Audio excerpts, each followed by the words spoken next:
Hey everyone, welcome back to another bonus episode of the Craft Parenting Podcast. Podcast about two Cincinnati craft beer lovers with a parenting problem. Oh boy, have we had a problem. My name is Joe Ludwig and that is Caroline. Hey. We are on a journey this month and we are going through the Higher Gravity Beervent calendar box. It's our first one ever that we've done. And we are on day 17. A couple days behind, as you might realize after checking the date. But the idea is you get a beer a day, start December 1st, and go through Christmas. So we're a little bit behind. But we're not too far behind. And it's okay. Because life happens. Children happen. Sickness happens. Health happens. Health is not happening. I did see a post today, and somebody was like, achievement unlocked. Every month we have had at least one child sick at least once. And I was like, oh man, we're at least not that bad. But every time we've tried to go on vacation, everybody pops a fever. Every time we take vacation, someone takes a fever. Someone has a fever. Yeah. Oh, you want to take a week off to go hiking? Psych. We're just going to hang out in bed all day because I got a fever. You decided to take a week off work so we could all hang out? Guess what? We're hanging out at home because we can't go anywhere because we're sick. Oh, he knows that we're talking about him. Oh, snap. No. This beer's really tasty. I'll go snuggle the Elliot. 3 days later. We're going to try this again. And we're back. So. Tell the fine people what we're drinking before he wakes up again. Our first beer is a Köstritzer Schwarzbeir. So Köstritzer is the name of the brewery, and they have been around since 1543. Mm-hmm. They are about the brewery. They are one of the oldest producers of Schwarzbeir, and they are mentioned in tax documents in 1543. So they are hella old. That is what my notes specifically say. So they hella old. I didn't put in the R. They hella old. Okay. So fun fact that I found out while researching.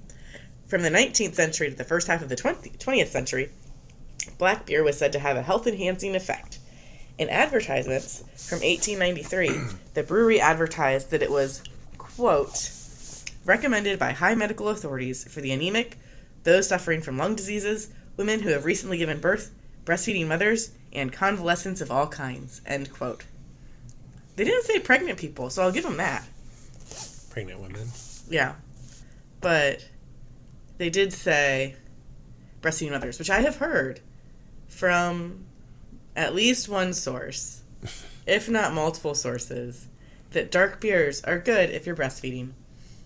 They help with your milk supply. Whether or not that's true, I don't know. Mama wants dark beer.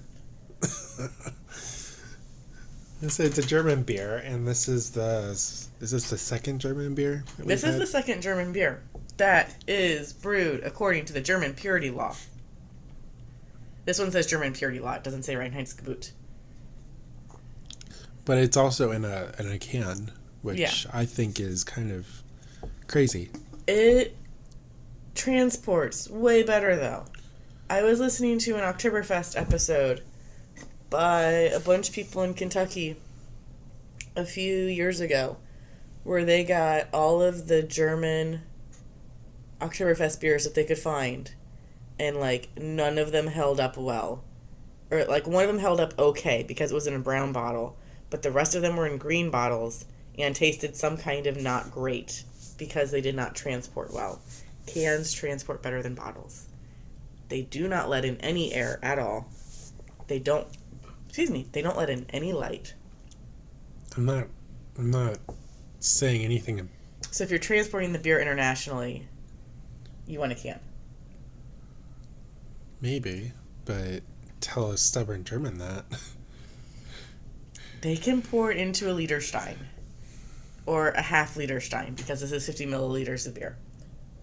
Well, this is very tasty. Did you, It's nice and smooth. I mean, it's a dark lager, which is technically different than a Dunkel. Yeah. But, very similar. The brewery is owned by Bitburger. So there's been a little bit of merging of the breweries. And it is, the ABV's on the can, but I didn't put it in the dock. I was looking for it. 4.8%. Okay. So the beer notes. Put it in the dock, though. Oh, hold on a second. So the notes for the beer.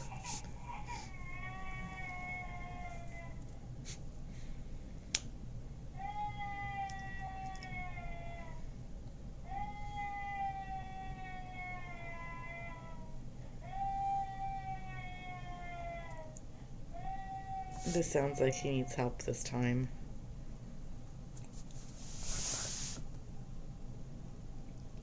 Carefully selected ingredients, a unique recipe, and a passion for brewing tradition. Drinking a Köstritzer Schwarzbeir is a special and unique experience. True beer perfection. By roasting the barley for our malt, our beer acquires a unique roasted malt flavor and an unmistakably special character. Taste the difference and enjoy Germany's most popular black beer. I really like this one. Yeah. I mean, when your beer is older than most countries, it's gotta be good. Yeah, I mean... I always question my love of Schwarzbiers when I, have other beers. I'm like, what is it that I like? Why do I always keep coming back to Schwarzbiers? And then I have a Schwarzbier, and I'm like, yes, more of this. Get in my belly now. It's so smooth. It's got the right amount of malty roastiness to it. And, no super crazy flavors that don't need to be there. It's just beer. And, on the side of the can, it says ingredients: water, malted barley that is underlined, hops, and hop extract. Mm-hmm. And it is best by May 13th, 2023. And we will finish drinking this beer while I go hang out with Elliot. All right. We will be back for day 18. Bye.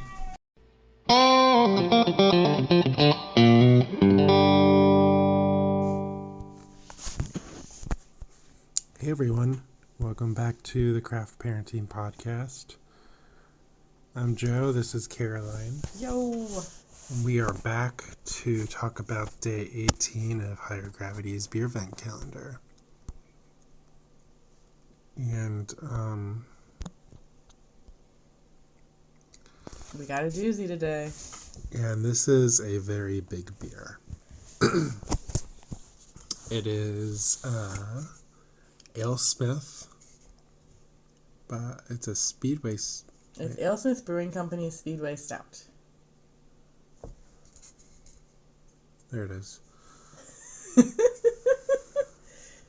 I haven't even had a sip of this. The label is a little confusing on the side. Well, that's because this is the front of the label.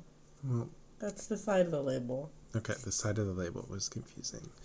So let's try that again. This is Alesmith. This is the Speedway Stout by Alesmith Brewing Company. Whoa. It's an imperial stout with coffee. It is definitely an imperial stout. And it is a pint, so we are splitting this. It's a tall boy. Yep, tall boy. It is 12% alcohol by volume. And the description says, chocolate and roasted malts dominate the flavor, supported by notes of dark fruit, toffee, and caramel. A healthy dose of locally roasted coffee added to each batch further brings out the brewer's chocolate notes and enhance its drinkability. This beer will continue to mature for many years to come. And they say to drink this in a goblet. We're not doing that. Nope. Who needs proper glassware? Serving temp is between 50 and 55 degrees Fahrenheit. I'm warming up my glass now. It pairs well with creamy blue cheeses. And Alesmith Brewing Company is based in San Diego, California. Yep. So this is a California beer. California. That's the song that you chose? Not like It's either that or Californication. Hotel California? Like none of the classics? I'm a millennial. That one was a classic. That was not a classic. So this beer has won multiple awards. It won a silver at the 2008 Great American Beer Festival for an aged beer, gold at the 2012 San Diego International Beer Competition for an Imperial Stout, and gold in 2014 at San Diego International Beer Competition, also for Imperial Stout. So a little bit about the brewery. Let's take another sip. They were founded with a passion and respect for brewing in 1995. Alesmith continues to be recognized as one of the world's foremost craft breweries on the strength of numerous awards garnered at prestigious, local, national, and international competitions. Consistently ranked in the world's top 10 list on the consumer-generated website ratebeer.com, Alesmith is currently ranked number 6 out of 33,000 plus breweries worldwide. We're going to fact check that in a minute because I did not do that yet. Family-owned and community-minded, Alesmith celebrates diversity, charity, and the desire to deliver world-class beers with 5-star service to our customers. So Alesmith's logo is an anvil, and they have a charity based on that called Anvil of Hope, whose goal is to break the cycle of poverty and ensure everyone has the ability to thrive and prosper. They work with high-risk children and provide a holistic approach to help families succeed. So they're all about, like, helping make sure that, like, kids stay in school and, like, get into careers and, like, helping whole families and stuff. Nice. But, yeah, they have their charity popped up on their website as well. So I was going to look them up on ratebeer.com. 100 Best Breweries in the World by Rate Beer. Wait, did they say in the world? Yes. Alesmith Brewing is currently ranked number 9. Not too far off. Number 6 is currently Three Floyds. It's very smooth, but I get that alcohol at the end. I do get that alcohol, yeah. But it's mostly masked by the coffee. Like, I only get the alcohol because I know that I'm looking for it. But I feel like this could be a very dangerous beer because the coffee really covers up the alcohol. It's not overpowering. The coffee isn't overpowering. No, the coffee isn't overpowering. It's just covering up. No, that was the point that I was making. Yeah. I wasn't talking about your point. Separate point. The coffee isn't overpowering at all, which sometimes with coffee stouts, it can just be, bam, coffee. Yeah, and then you're like, I would like to go to bed now, but I can't. But this is definitely a sipper. I mean, I'm going to chug it, but yeah.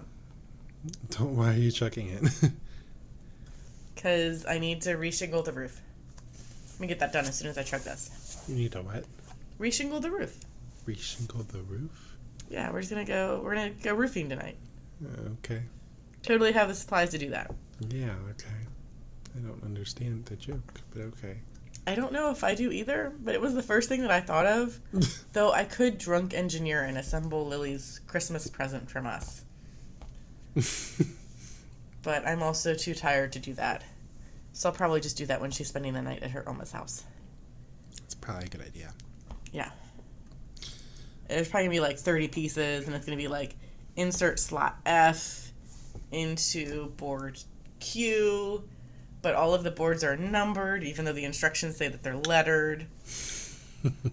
Oh, it was supposed to be a crib, but really you just made a dollhouse. Mm-hmm. What? I don't know. We'll see. It is really smooth. It is super smooth. Yeah, I just took another sip, but I can definitely taste that.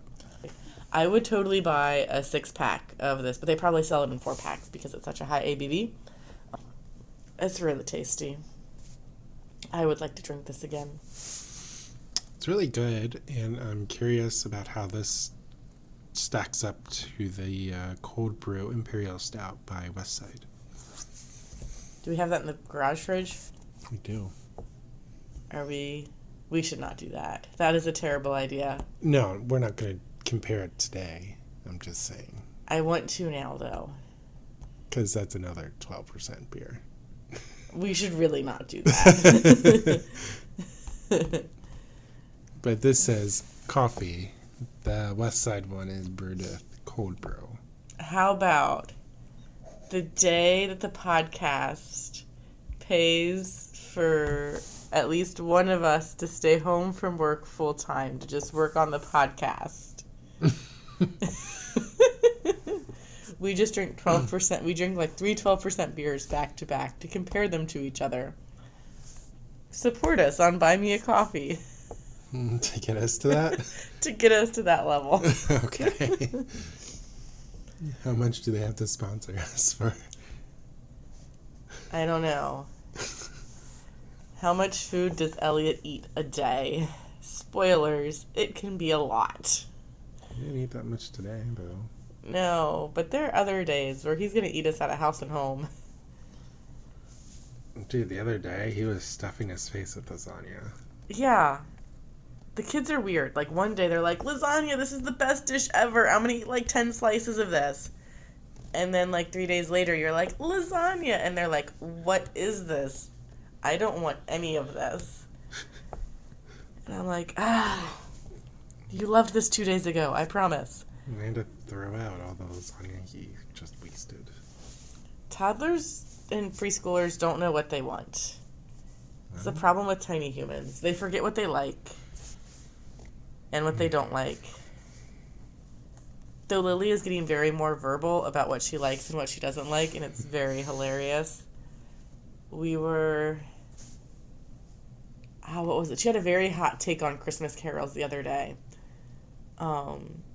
She didn't like Jingle Bell Rock. Yeah, I was singing along to Jingle Bell Rock in the car, and Lily was like, I don't like this song, Mommy. And I'm like, well, it's on the radio. Mommy doesn't pick the songs on the radio, so we'll just see what's next. And the next song was Silver Bells, and she was like, I like this song, Mommy. Like, oh, so I'm allowed to sing along to this song? Okay. Have you even heard Jingle Bell Rock before? Have you even heard Silver Bells before? Not sure you have. I'm trying to be really good about putting Christmas carols in the car, though, when I'm driving with the kids. I totally have, like, I'm in, is it Whamhalla? Or is Whamhalla, like, the, it's because there's Whamageddon. Do you know about Whamageddon? No. So Whamageddon is to go as long as possible without hearing... Oh, Wham's classic Last Christmas. Oh, no, I totally have heard. Wait, have I? There was a Babylon Bee article about Wham. I don't know if I've heard Last Christmas. I heard Simply Having a Wonderful Christmas Time. Whatever one that is. I have heard it. So I don't know if that counts. The game starts December 1st and finishes the end of December 24th. Use your local time zone if you'd like. So we can't stop you from deliberately sending your friends to Whamhalla. So Whamhalla is like when you lose. I don't know. It's so this is the Babylon Bee headline. Shepherds flee as heavenly host starts singing Last Christmas by Wham. Yeah, and like there's like photos of like people at work who have put like signs on their radio that say like only play the CD, no radio stations allowed. There was a post, and I don't know how it came on my Facebook feed because I don't participate in this actively. But it was a guy in a stormtrooper costume walking in the Christmas parade, and he was like, I made it through like 4 Christmas parades because like I've been like stuck between like a Baptist church and like a Presbyterian church, so they're just singing like churchy Christmas carols. But then this parade, I was behind somebody else who was like playing more modern Christmas songs, and all of a sudden I heard those dreaded notes and was sent to Wham Holla. And I was like, what? It was like a very well written post. And I'm just like, you guys need lives or something. Because I think that it's a fun thing to do, but some people take it a little too seriously. What's a fun thing to do? So Whamageddon. So you're trying to avoid Last Christmas by Wham. Or wait. No, I think I've already lost. I don't know. Yeah. Maybe. I have definitely lost. Because I didn't know this existed. Elliot is up again, and this concludes the Craft Parenting Podcast this day. 19. Day 19. 18. Day 18. We're Day losing 18. count. If you like what you hear, leave us a 5-star rating and review. Follow us on social media. Like, follow, subscribe, share. On Send us sanity, because Mama needs some sanity. We're on YouTube. We're on social media. I'm at Craft Parenting Joe on Instagram. She's Caroline Creates Crafts on Instagram. Bye.